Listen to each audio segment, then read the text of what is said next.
Hola de nuevo. El propósito de este tutorial es hacer un vídeo teórico de introducción a la probabilidad que podría servir para tercero o cuarto de la ESO y también primer bachillerato. Bueno, en este caso puse cuarto de la ESO y primer bachillerato, pero bueno, también, insisto, podría servir para todos. Bueno, lo primero de todo, vamos a poner un punto 1, que vamos a hacer una introducción histórica, una introducción histórica. Bueno, la probabilidad pues tiene su origen en los juegos del azar, ¿vale? En los juegos del azar, ¿vale? Bueno, en teoría, le dan su digamos, por así decir, el mérito, el primero que empezó a estudiar todo esto, Jerónimo Cardano y a Tartaglia. Bueno, pensar que Tartaglia lo llamaban así porque tartamudeaba, le habían metido un sablazo en las guerras con Holanda y en la lengua, y entonces tenía problemas para hablar. Era Nicolò Fontana, matemáticos muy importantes de 1540, entre 1530 y 1540. De hecho, Cardano escribió un libro, el Ars Magna, como ya os conté, que en 1545, que a partir de ahí se considera el inicio de la matemática moderna porque resuelve las ecuaciones de primer, segundo, tercer y cuarto grado, ¿vale?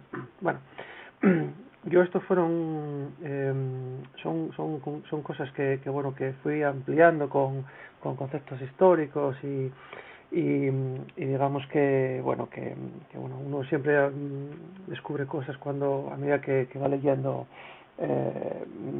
partes de la ciencia, ¿no? Yo hacía tiempo que sabía que Galileo Galilei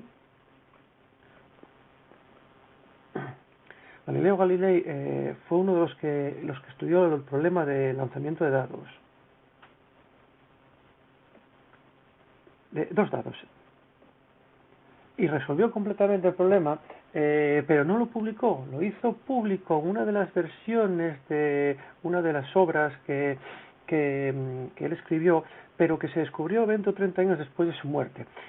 Cardano y Tartaglia resolvían los problemas usando los números combinatorios, ¿vale? Ejemplo, n sobre k. Resolvían muchos problemas usando esta formulina. Pero realmente, desde un punto de vista formal, por así decir, los orígenes de la probabilidad, principalmente por la profundidad del estudio, realmente se los debemos a un noble que se llamaba, creo que era Gambou, creo que se escribe así, conocido como el Caballero de Méré.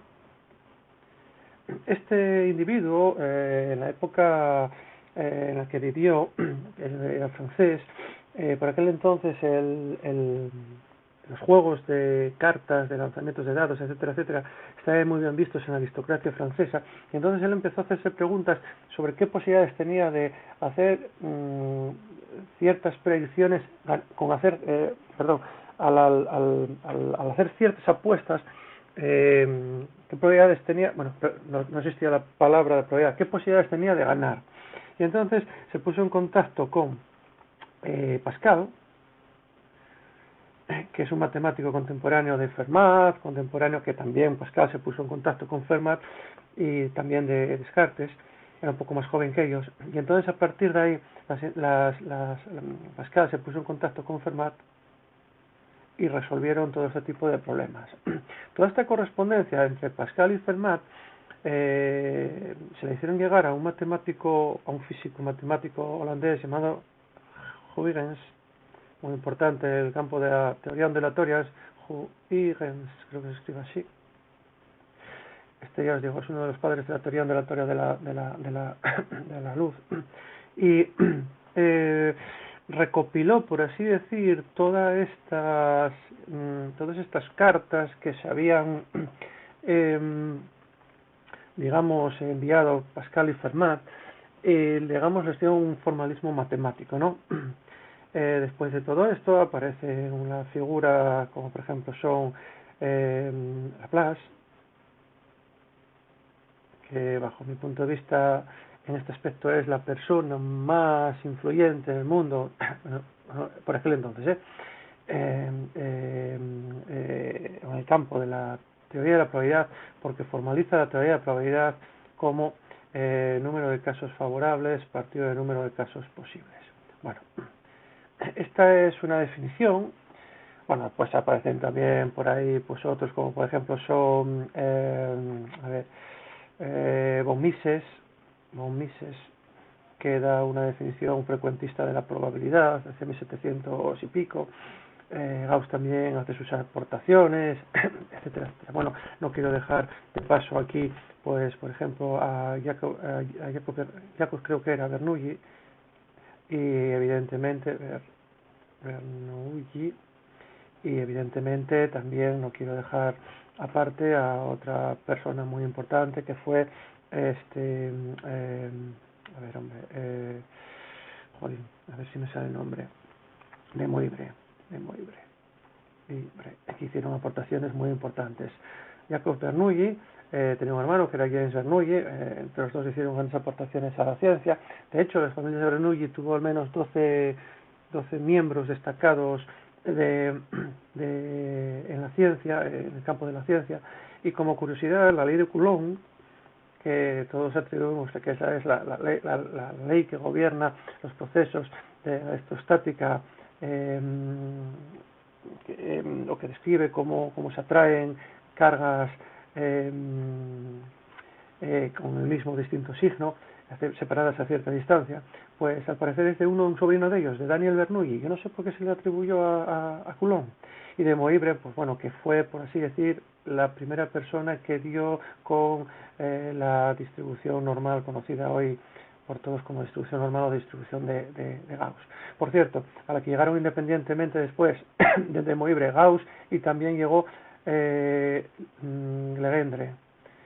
Y de hecho, esto fue lo que hizo que explotase Legendre cuando le dieron el mérito a Gauss, porque si Gauss era un crack, era una persona excelente, una persona fantástica, pero por lo visto había uno al que no tragaba y era Legendre. Se llevaban Legendre y Gauss muy mal, al parecer. Bueno, estas son anécdotas que yo os cuento para iniciar el tema. Bueno, pues entonces, nosotros vamos a partir de la definición frecuentista, vamos a partir de la definición de Laplace, ley de Laplace, que dice que es realmente realmente una distribución uniforme, discreta. Tenemos un experimento,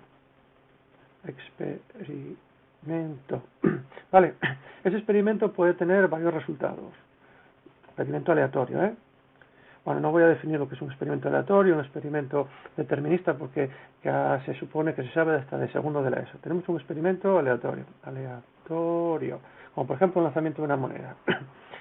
Este experimento aleatorio podemos encontrar varios resultados. O sea, este experimento aleatorio puede tener varios resultados. Y cada uno de los resultados es equiprobable. Y voy a ponerlo así, vale, entre comillas, y yo diré después por qué, vale, y mutuamente excluyentes, excluyentes. ¿Qué quiere decir? Que si por ejemplo lanzo cara, si sale cara no puede salir cruz, y si sale cruz no puede salir cara, ¿de acuerdo? Entonces, ante una suposición equiprobables, excluyentes, ¿de acuerdo? Unos de otros. Y ante una situación de estas, podemos decir que la probabilidad se define como un número de casos favorables dividido el número de casos posibles, que suele representar por n. Esta es la ley de probabilidad de Laplace, que es, en teoría, la base de lo que sería una distribución uniforme para lo que sería una variable aleatoria discreta. Pero bueno, eso sería profundizar un poquitín más. Por ejemplo, ¿por qué subrayé aquí equiprobable? Y esto lo cuento después, porque aquí nos sale una definición circular.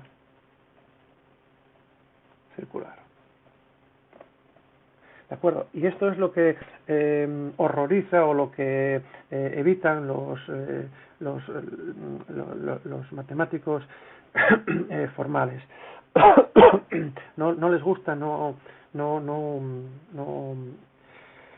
les desagrada, pues definir algo en función de algo que ya está definido. Decía David Hiller, que fue un matemático de principios del siglo pasado, 1900, en su Fundamentos de la Matemática, en 1933, que es cuando, perdón, en 1911 creo que es, cuando volvió a reescribir la obra, que había que admitir sin definir, enunciar sin definir, admitir sin demostrar, y después deducir de forma lógica. Esos son los tres pilares en los que Hilbert se basó para establecer los fundamentos de la lógica matemática. Bueno, vale, entonces, nosotros vamos a representar los sucesos, vamos a representarlos por conjuntos. Cuando digo representar, quiere decir que lo vamos a meter en nuestra mente, vamos a interiorizarlos. Cuando lo tengamos en la mente, van a ser conjuntos. ¿Vale? Y entonces aquí tenemos que usar la teoría de George Cantor. Y entonces, antes de nada voy a hacer un pequeño repaso de lo que sería la teoría de conjuntos. Los conjuntos se suelen representar por letras mayúsculas, por ejemplo, el 1, el 2, el 3, el 4, el 5 y el 6. Vale. Este conjunto, voy a llamarlo de una forma un poquitín especial, omega, ¿vale? O también lo puedo llamar S. Este conjunto, pues, ya voy a ir haciendo la relación conjuntos, sucesos, voy a ir haciéndolo, sucesos, ¿vale? Esta se llama una correspondencia 1 a 1 y creo que sale del teorema de Stoner, si no me falla la memoria, Stoner. ¿Vale? Bueno, entonces yo voy a ir haciéndolo a la vez para que el vídeo no se haga muy largo. Entonces, supongamos que tenemos un conjunto S. Este conjunto, desde el punto de vista matemático, yo lo metería en mi mente, representaría, por ejemplo, el experimento de lanzar un dado. Lanzar un dado cúbico, evidentemente, y honrado, ¿vale? Que no tenga, que no esté trucado. Bueno, entonces, estos son todos los posibles resultados que puedo obtener en un lanzamiento de dado. Matemáticamente se llama el espacio de sucesos. Espacio de sucesos. Todo lo que yo pueda extraer de aquí, es un suceso. Suceso. Son resultados que yo puedo obtener del lanzamiento de dado. Por ejemplo, salir par. Suceso, salir par. Salir par. Lo representamos por extensión como el 2, el 4 y el 6. Vale. Por lo tanto, salir par es el suceso y así lo meto yo en mi cabeza. Y esta es la fórmula que yo voy a necesitar para poder asignar probabilidades. ¿Vale? Asigno probabilidades a sucesos. Por lo tanto, la probabilidad va a ser un número. El suceso va a ser un conjunto. Muy importante porque mucha gente lo confunde, tiende a confundirlo, ¿eh? Bueno, seguimos. Epa. Ahí. Vale. Entonces, ya hablé del suceso salir par. Bueno, el suceso salir par, vamos a representar en su P, tiene resultados 2, 4 y 6. Bueno, y esto tiene una probabilidad que es una medida, y esta es una palabra muy importante, ya después definiré según Kolmogorov, que se entiende por medida, y según Laplace es el número de casos favorables. El número de casos favorables es el cardinal de este conjunto, el número de elementos que tiene, que son 3, dividido el número de casos posibles, que es 6. Por lo tanto, esto vale un medio. Si represento el suceso salir impar, sería, por ejemplo, el 1, 3 y 5, y tiene una probabilidad asignada a este suceso, vamos a llamar P sub P y P sub I, que es también 3/6, que es un medio. Bien, bueno, voy a explicar qué operaciones necesito en la teoría de conjuntos para poder, poder encontrar conjuntos o sucesos, o poder representar sucesos desde un punto de vista matemático y poder interiorizarlos en mi memoria. Por ejemplo, Antes de nada voy a definir la intersección de conjuntos. Intersección de conjuntos. Tengo A intersección B, son todos los... a ver, vamos a ver, antes de nada. Voy a representar el conjunto universal, que en este caso va a ser el espacio de sucesos, por ejemplo, de mi experimento, y voy a representarlo por un rectángulo, ¿de acuerdo? Aquí tengo un conjunto que voy a llamar A, y tengo otro conjunto que voy a llamar B. A y B. La intersección sería todos los conjuntos, por todos los elementos que están, que aparecen en A y en B, ¿de acuerdo? Que sería todo eso de ahí. Eso sería la intersección de dos conjuntos. Vamos a ponerlo con fosforito para que se vea mejor. Vale, entonces esto de aquí, esto de aquí sería A intersección B. Bueno, vamos a guardarlo ahí. Vale, por lo tanto, este es el conjunto universal, como ya dije. Ponemos ahí el conjunto universal, que para nosotros va a ser el espacio de sucesos, en teoría. Y entonces, A intersección, vamos a cambiar el color. A intersección B son todos los X, todos los elementos, ¿vale?, que pertenecen al conjunto universal, tales que X pertenece, recordad que este es el símbolo de pertenece el del euro, el que un elemento está en un conjunto, pertenece y no pertenece, tachado. Contenido para conjuntos y no contenido, tachado, ¿de acuerdo? X está en A y X está en B, o sea, tienen que estar en los dos a la vez, ¿de acuerdo? Bien, la unión. Ahora vamos a ver la intersección. Ahora vamos a ver la unión. A unión B son los X que pertenecen al conjunto universal, en este caso, en nuestro espacio de sucesos, tales que X pertenece a A o X pertenece a B. Están en A o en B, por ejemplo. La representación sería esta. El mismo dibujo que antes. Esto es A, esto es B, esto es A, esto es B, por lo tanto la unión sería todo esto de aquí, ¿vale? Esto con esto. Muy bien. Vale. Por ejemplo, en el caso anterior teníamos que el suceso salir par el suceso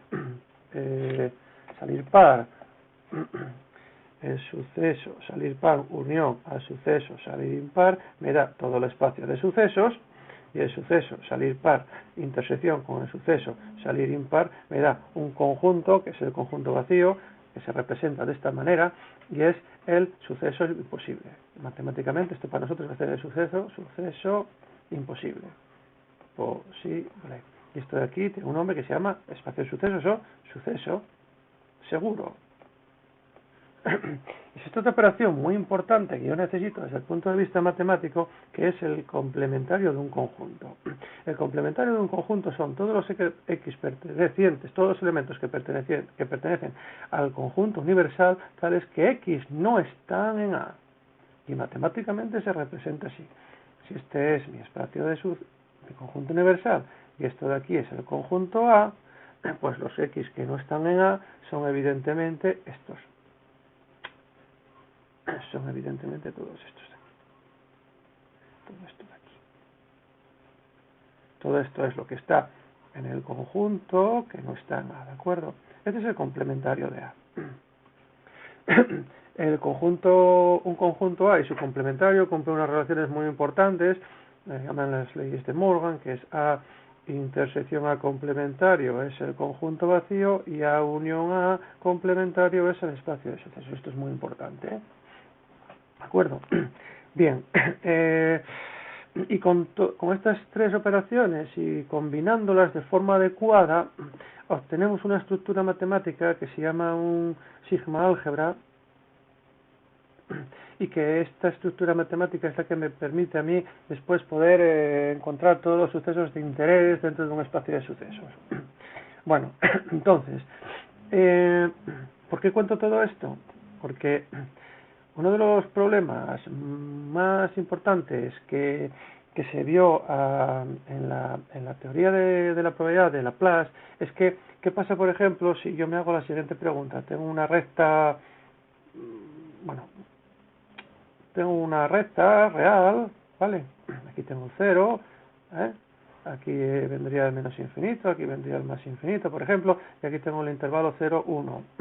Entonces, aquí vamos a coger, por ejemplo, en R, 0, 2. En R, ¿qué pasa si yo, por ejemplo, quiero calcular la probabilidad de sacar un número par en el intervalo 0, 4? Bueno, pues sacar un número par en el intervalo 0, 4 en R sería el número de casos favorables, que sería 2 y 4, porque lo tengo que incluir, y si consideramos el 0 como par, pues el 3, dividido de cuántos casos posibles hay. ¿Cuántos números hay entre 0 y 4? Pues hay infinito, y esto no tiene sentido matemático. ¿De acuerdo? Porque me daría 0. Esta medida, y aquí voy a hablar ya de medida, esta forma de medir, esta probabilidad, esta medida asignada según Laplace no es válida para este tipo de cuestiones. Entonces, para evitar todo esto, en 1933, Kolmogorov estableció la axiomática o los axiomas de la probabilidad. Se llama teoría axiomática de la probabilidad. Vamos a hacer una hoja nueva y entonces vamos a introducir aquí axiomas de Kolmogorov. Axiomas de Kolmogorov. Bien. Los axiomas de Kolmogorov son 3. El primero es que, bueno, tenemos un espacio de sucesos, ¿vale? Y A un suceso, por lo tanto A está contenido en el espacio de sucesos, por lo tanto A es un suceso, ¿de acuerdo? Del espacio de sucesos, por lo tanto la probabilidad... Perdón. Bien. Kolmogorov estableció la probabilidad como una especie de función matemática, que es una medida que va del sigma álgebra en el intervalo 0,1, perdón por esto, tal que a cada suceso le hace corresponder un valor que pertenece al intervalo 0,1, que está siempre en el intervalo 0,1. Bien. Y que cumple las siguientes propiedades. Primera, disculparme, es que primero tengo que definir la función. Es una función especial, es una función especial que se llama una medida. Bueno, todo esto surgió con la teoría de las medidas de Lebesgue y todo esto, pero bueno, son cosas distintas. Bueno, distintas no están relacionadas con esto, justamente esta es una medida especial, pero que no os voy a contar sobre ello. Bueno, primera, que si A está en el espacio de sucesos, o pertenece al sigma álgebra, mejor dicho, bueno, sería A, está contenido en el espacio de sucesos, esto es un espacio medible, ¿de acuerdo? Bien, entonces se tiene que la probabilidad de A es mayor que 0. La segunda, la probabilidad, perdón, del espacio de sucesos vale 1. Esta se llama la no negatividad. Esta se llama la condición de normalización, o también algunas veces la totalidad, y también la completitud también se llama así. Y la tercera yo la voy a denunciar de esta manera, que es que siendo dos sucesos del espacio de sucesos están en el sigma álgebra con la condición de que A intersección B sea igual al vacío, o sea el suceso imposible, la probabilidad de A unión B se define como la probabilidad de A más la probabilidad de B. Esta se llama la sigma aditiva o finita aditiva o aditividad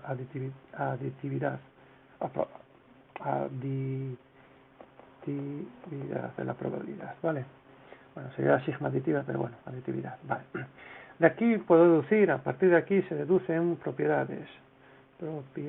La primera, que la probabilidad, por ejemplo, del suceso imposible vale 0. ¿Por qué?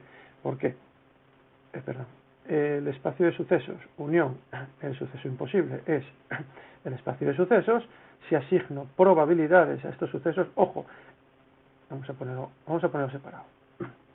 El suceso seguro, o sea, el espacio de sucesos unión con el suceso imposible es el propio espacio de sucesos, y entonces cuando asigno probabilidades, la probabilidad del espacio de sucesos unión el suceso imposible es la probabilidad del espacio de sucesos, como son disjuntos,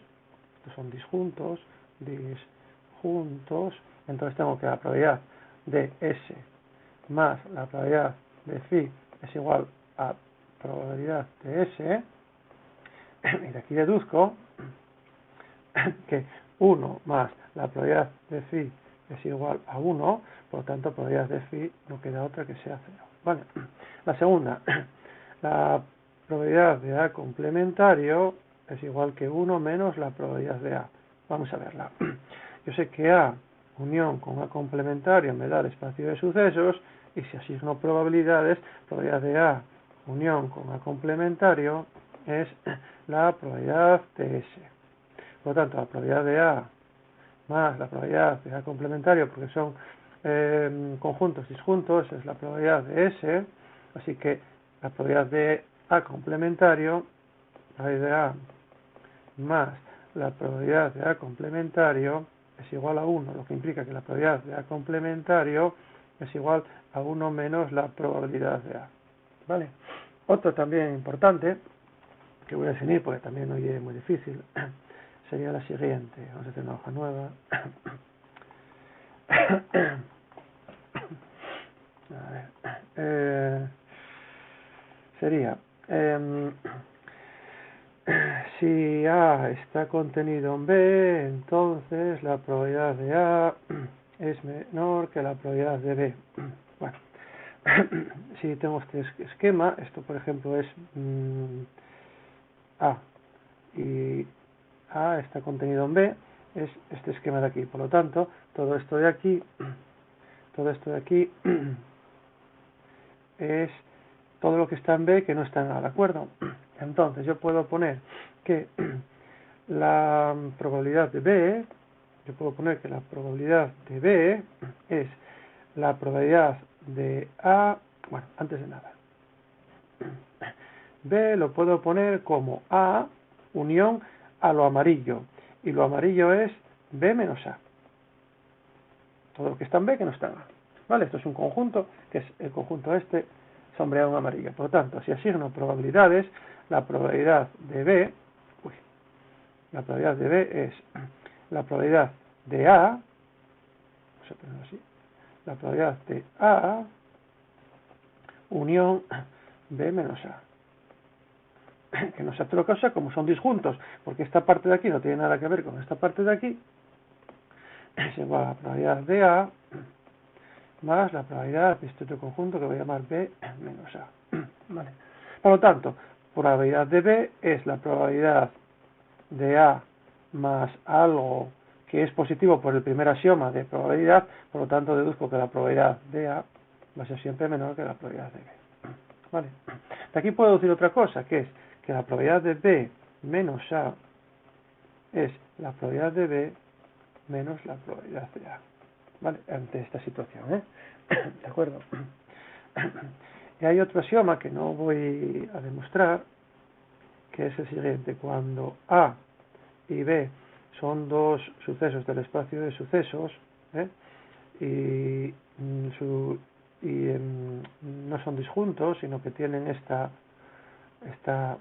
representación de aquí, entonces diría que la probabilidad de A unión con B es la probabilidad de A más la probabilidad de B menos la probabilidad de A intersección con B. ¿De acuerdo?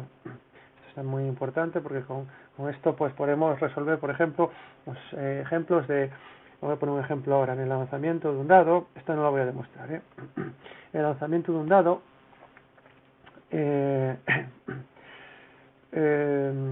lo que hacemos es lo siguiente. Por ejemplo, lanzo el dado, el espacio de sucesos es 1, el 2, el 3, el 4, el 5 y el 6.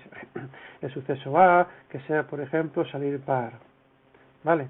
Salir par, que es 2, 4 y 6. Y el suceso B, que sea, por ejemplo, ser mayor que 4. Ser mayor o igual que 4 sería 4, 5 y 6.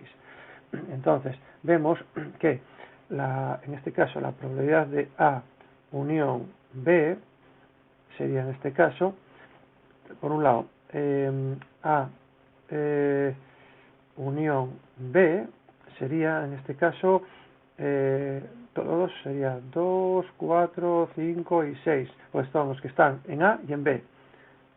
Se preguntarían, ¿el 2 está aquí o aquí? Sí. ¿El 4 está aquí o aquí? Sí, porque al menos está en 1. ¿El 5 está aquí o aquí? Sí.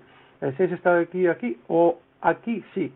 Vale. Y ya, intersección B sería, ¿el 2 está aquí y aquí? No, por lo tanto no lo cojo. ¿El 4 está aquí y aquí? Sí. ¿El 5 está en A y en B? No. ¿El 6 está en A y en B? Sí, lo cojo. Le aplico la formulita y sería probabilidad de A más la probabilidad de B menos la probabilidad de A intersección B, que sería la probabilidad de A. La probabilidad de A es casos favorables dividido de casos posibles, más la probabilidad de B, casos favorables dividido de casos posibles, menos la probabilidad de A intersección B, que sería 2 sextos, ¿de acuerdo? Evidentemente, esto es 1 menos 2 sextos, que evidentemente es mayor que 0, ¿vale? Hacen la operación, son justamente, sale 4 sextos, ¿no? Sí, 4 sextos, 4 sextos, ¿vale? Que es justamente 4 sextos, ¿vale? Bien, con esto yo creo que quedaría enunciado la parte correspondiente a la probabilidad. Vamos ahora a poner unas tareas. Entonces, ejercicio. En el lanzamiento del dado, 1, 2, 3, 4, 5, 6, apartado A, suceso, salir un elefante, suceso salir elefante, y la probabilidad asignada al suceso salir elefante. B, probabilidad de elefante. B, suceso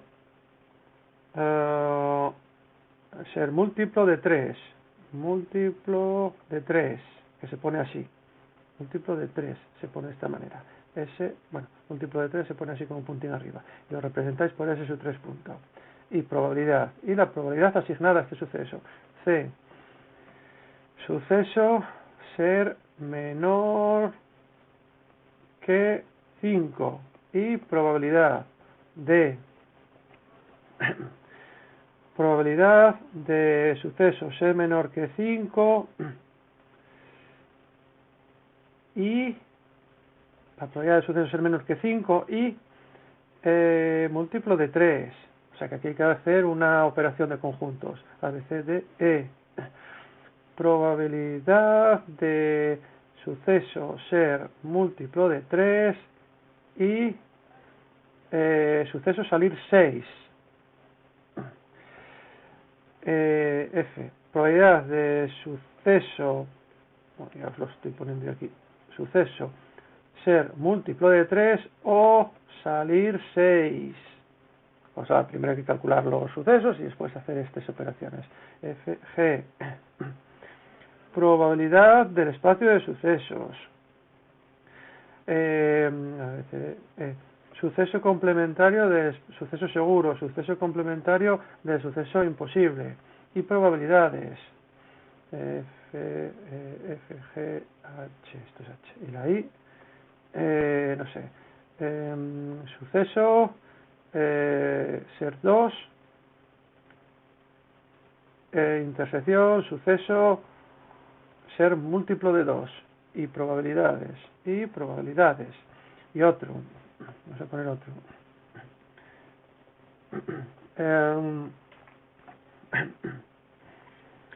Lanzo dos dados cuadrados, espacio, y sumo los resultados. Lanzo dos dados honrados y sumo los resultados. Espacio de sucesos. Ya os digo yo que tiene que empezar en 2, a ver en dónde termina. A, probabilidad de salir 1. B, probabilidad de salir 7. Probabilidad del resultado se igual a 7. C, probabilidad de que X el resultado sea 5. Y darme los sucesos, ¿de dónde salen? De donde sale, por ejemplo, el 5 sale de 3 más 2, o de 2 más 3, o de 2 más 3, ¿de acuerdo? Bueno, y el último ejercicio, una baraja que es la española, oros, copas, espadas y bastos, y van desde el 1, 2, 3, 4, 5, 6, 7, sota, caballo y rey, a suceso, figura y probabilidad. B, suceso, ser múltiplo de 2. Ojo que las figuras tienen un valor, y probabilidad. C, vamos a hacer otra hoja nueva. Suceso, C, suceso, salir un joker. Y probabilidad, a veces D, suceso, ser rey. Y probabilidad, bueno, seguimos. A, B, C, D, E. Suceso, ser as. Y probabilidad, F. Suceso, ser oros. Y probabilidad asignada, F, G. Suceso, ser oros. Y suceso, ser copas. Y evidentemente la probabilidad, G, GH. Suceso, ser 2 y suceso ser múltiplo de 2 y probabilidad. Bueno, con eso es suficiente. Bueno, pues nada, termino aquí la exposición de la teoría de probabilidades, que principalmente va para cuarto de la ESO y primero bachillerato, como una especie de introducción y de repaso también de lo que ya vieron en otros años. No bajen la guardia, sigan con las medidas de confinamiento, que todavía nos van a quedar 15 días más.